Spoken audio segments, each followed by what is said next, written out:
मैं आप लोगों के मनोरंजन के लिए भोजपुरी गीत पेश करने जा रहा हूँ। आप लोग मेरे चैनल सभी पांडे हिट सॉन्ग को सब्सक्राइब, लाइक एंड शेयर कीजिएगा। धन्यवाद। जहिए से चल गईली छोड़ के हमके, जहिए से चल गईली छोड़ के हमके, जिंदगी भइल सुनसान हो जाए। चंदा ले आओ खबरिया, जाए चंदा ले आओ खबरिया, कैसन बाड़ी मोर जान हो। ए चंदा कैसन बाड़ी मोर जान हो। कबो कुरुए में हमरा रहत रहली, क्षण भर जुदाई न सहत रहली हो।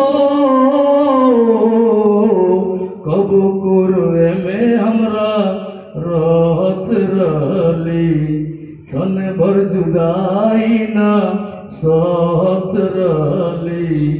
अब तो हमरा बिना देखले सुरतिया, अब तो हमरा बिना देखले सुरतिया, होई जब तक से बिहान हो जाए। चंदा ले आओ खबरिया, जाए चंदा ले आओ खबरिया, कैसन बाड़ी मोर जान हो।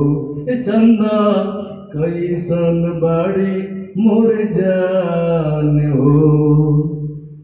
हमरे नियने हो रोवत हुई है, लोरवे से कजरा के धोवत हुई है।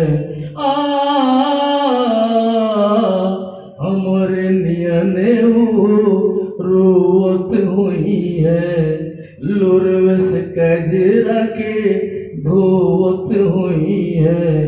मनवा ना लागत होई पिया के अंगनवा, मनवा ना लागत होई पिया के अंगनवा, होई है बहुत परेशान हो जाए।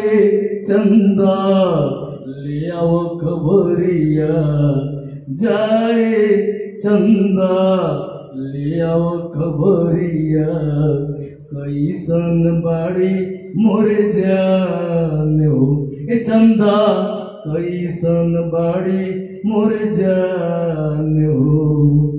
जैसे चकोर बिना चूम अकेला, पंकज के वैसे ही जिंदगिया कटेला। जैसे चकोर बिना तू अकेला, पंकज के वैसे ही जिंदगिया कटेला। कहले भूषण होई कुछ मजबूरी, कहले भूषण होई कुछ मजबूरी, कब दूर बाड़ी मोर परान हो जाए। चंदा ले आओ खबरिया, जाए चंदा ले आओ खबरिया, कैसन बाड़ी मोर जान हो। ए चंदा कैसन बाड़ी मोर जान हो। थैंक्स।